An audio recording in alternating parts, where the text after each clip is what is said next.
Nakakaloka, no? Sa Manila, labas-pasok lang tayo sa Starbucks. Ay, meron dito.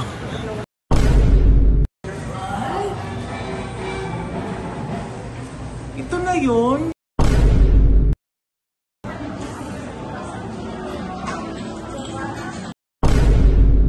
Malapit na rin siyang matapos, di ba? Ang bongga.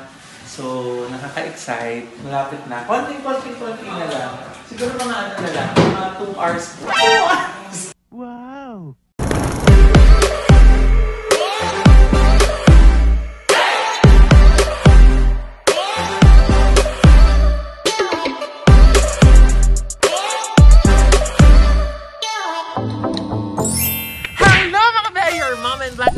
And welcome back to my channel! Kamusta po kayo?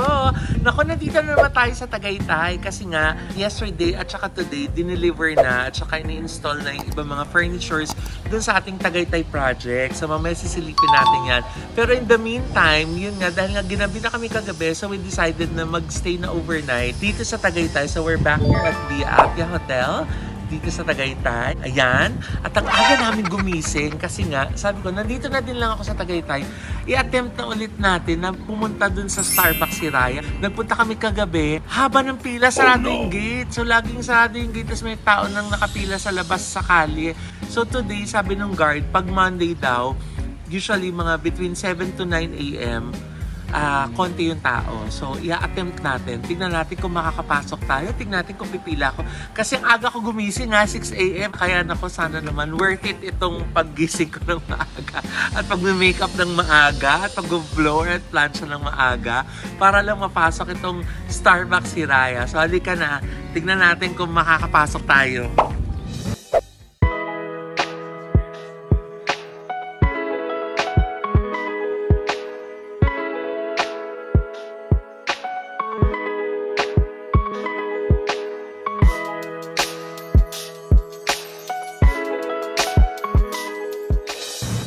Ayan! Parang walang pila or meron na ba? May nakapila ng isa.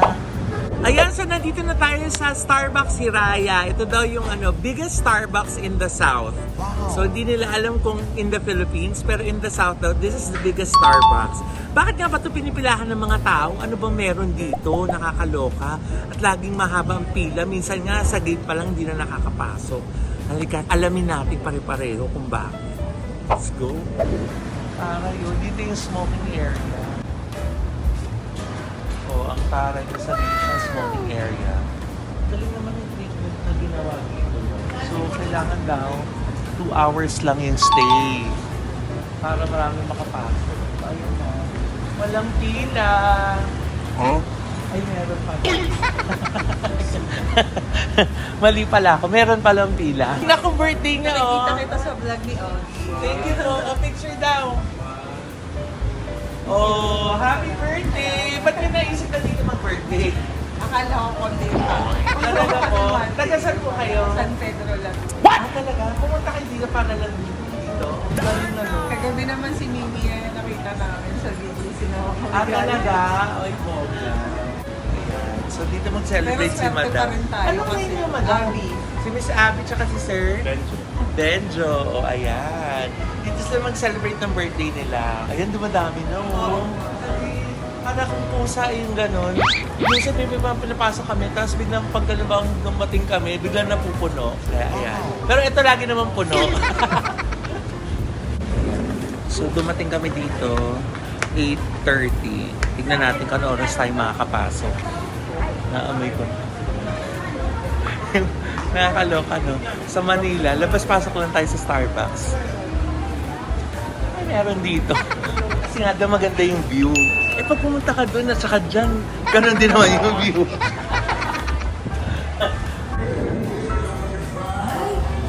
Oh, no! Ito na yun? What? Ang ganda! Tignan mo!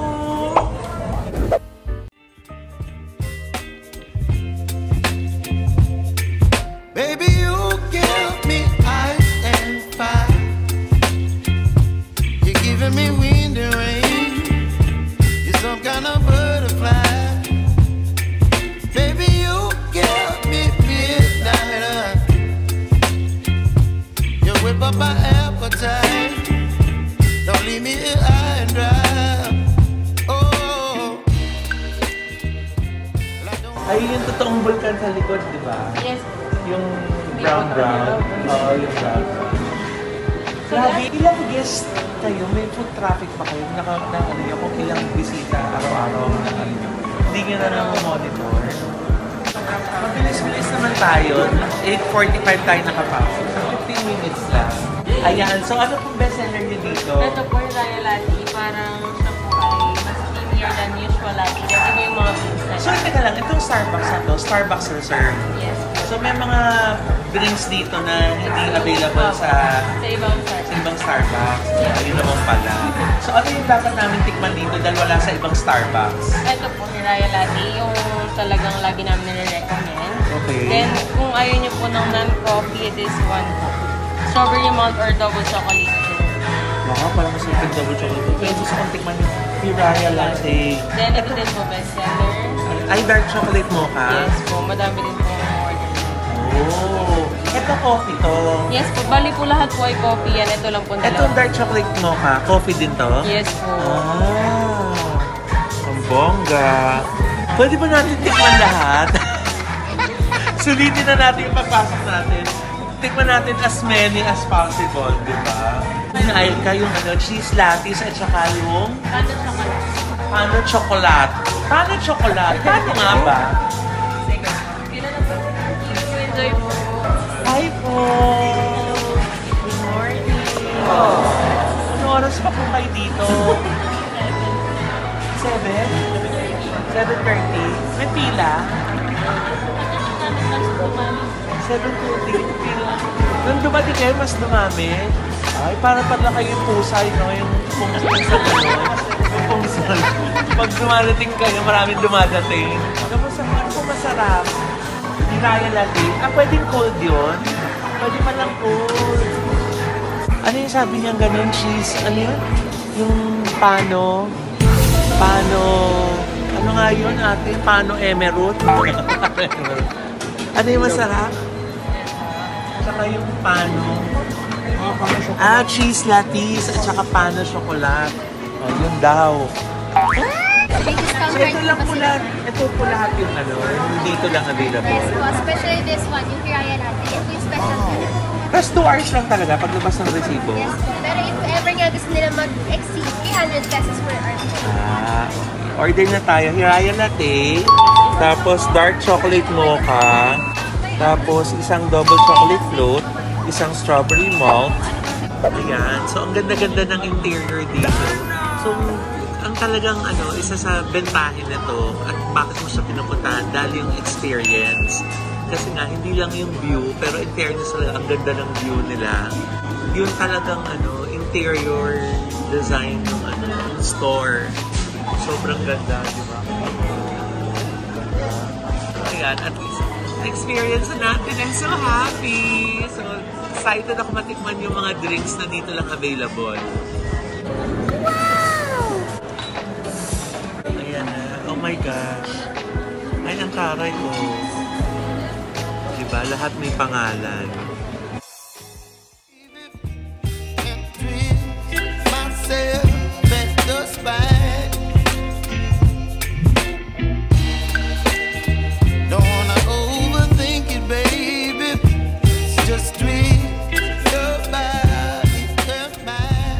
Ito naman, tikman natin yung double chocolate float.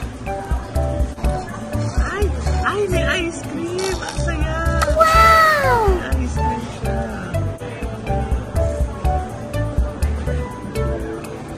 Ay, ang sarap. Akin na lang to. Akin na lang to. So, yung Hiraya, titikman ko na. Ang kanilang pamosong Hiraya Cameroon.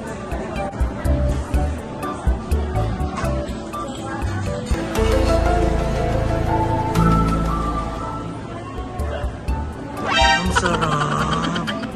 Ang sarap nga. Ang sarap. Promise. Ito yung cheese lattice, diba? Ang sarap.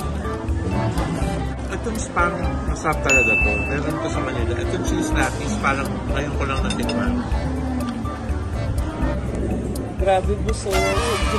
Laki na naman ang tiyan ko. Pero sinusulit namin yung 2 hours namin. Kasi sayang, di namin alam kung kailan ulit kami makakabalik dito, di ba? Kaya habang inuubos pa namin yung iba pa namin mga food and drinks, yan, tambay-tambay muna. Kasi 2 hours naman yung allotted sa bawat customer. Sarap, nakaka-relax, fairness. Ayan, taob na yung mesa namin. Sobrang worth it naman po yung yung ating visit dito sa Starbucks Hiraya. Ayan. Only for the ambience at ambience pa lang sulit na eh. Pero yung rin, yung mga specialty drinks nila na dito lang available. Masarap, promise. Pati ibang food na dito lang din available, masarap din. Babalik pa ba kami dito? Pag maikli yung pila. So, yun yung tip, no? From 7 o'clock to mga 9 o'clock, medyo konti pa yung tao. From 9 o'clock onwards, ayan na ang haba ng pila. Any day of the week. Biro mo, Monday ngayon, tapos 15 minutes pa kami bago nakapasok. Pumila pa rin kami, di ba? Kaya agahan niyo po, kasi open sila daily 7 o'clock. Pag weekends yata 6 o'clock sila open. So, subukan niyo po. So, ngayon tapos na kami mag-breakfast.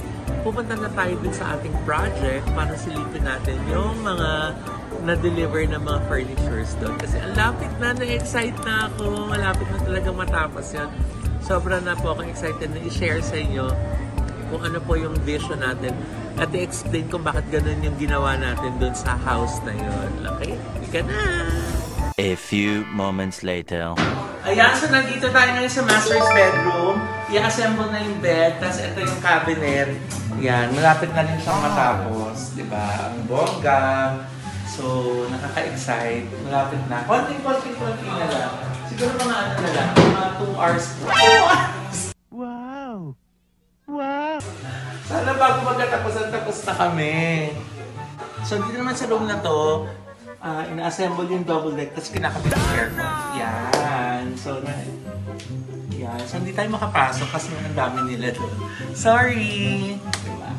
So, ito pa yung isang room. So, malapit na matapos yung CR. Tapos, nilalagay tayo dito ng vanity table. Tapos, nandito na ngayon yung bed. Naka-assemble na. Wala pa lang yung mga mattress. Diba? So, exciting! Tapos, ito na yung mga sofa namin. Ito na yung mga sofa. Ready na sila. Naku, konti-konti na lang talaga. Tapos yung kitchen, gagawa na rin yun ngayon. Ilalagay na yung mga countertop. Nag-send na talaga ako kung ano kakalabasan nito. Grabe, halos 1 taon namin itong ginawa. More than a year! March last year pa ito sinimulan. So talagang, talagang mula sketch ng buong bahay, saan yung mga kuryente, saan yung tubig, lahat lahat nag-i-involved ako. Kaya nakakakaba paano maging kakahinatnan niya.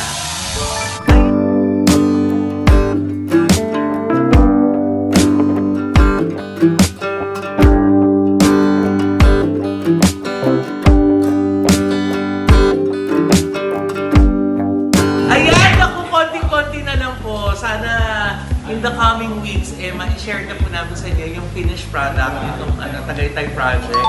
Ay, hari na ba? Sana naman. Natapos na siya this month. Kasi talagang excited na kaming i-share sa inyo pati yung buong property kasama yung Airbnb rooms na ginawa natin. Kasi nga thematic yung ginawa natin sa mga kwarto. Naka-excite akong i-share yan sa inyo. Anyway, kung naibigay po yung aming episode ngayon, sana po mag-comment kayo below. I-hit niyo po yung like button, saka yung subscribe button, at i-share niyo na rin po para ma-share niyo po yung good vibes, di ba, ng ating mga vlog. Siyempre, gusto ko po magpasalamat kay Dr. Haya Pakis ng Victoria Skin for My Skincare. Diyan po yun sa Victoria Tower sa may EDSA, malapit sa GMA. Of course, Dr. JC Solis or Jesus Cancho Solis of Gorgeous Smile Dental Clinic para sa atin naman pong gorgeous ng ngiti. Thank you very much din po sa Ideal Vision for our eyewear. And naku, yung mga pupunta po ng Boracay, ha? Lalo ay malapit na naman mag-sem break ang mga bagets, di ba? Kung magbo-Boracay po kayo, sa Station 3, ang pinakamalaking hotel resort po dyan, ang Ohana. I-visit niyo po ang Ohana.com para po sa kanilang mga promos. Napakaganda po ng mga offer nila dyan, di ba? At syempre, naku, this week excited kami kasi pupunta kami ng Highland Valley Resort para sa opening ng kanilang Grand Water Park. Oh, ang bongga! I-share ko yan sa inyo kasi maraming mga artista dyan na mga kasama natin sa Highland Valley Resort. Dyan po yan sa Pantabangan sa Nueva Ecija, di ba? At yung sa mga mahilig magpadrip dyan para syempre fresh, parang artista, dyan po kayo magpadrip sa Premier Drip. May mga SM branches sila all over Metro Manila. At syempre, nako yung mga magpapakasal po dyan. Yung mga magde-debut, yung mga magka-Christmas party, yung mga may anniversary, product launch. Naku, kung gusto niyo po kami makasama, ako at ang mga angels ko, para maging event organizer po ninyo or wedding planner, we'll be more than glad to be a part of your successful event. I-visit niyo lang po ang www.lavidaevents.com para po mag-inquire, and we will send you our packages. At nakaka-excite na sana maging parte po kami ng mga milestones ng inyong live events. Yay! Maraming salamat po! Magkita-kita po tayo hanggang sa muli! Bye!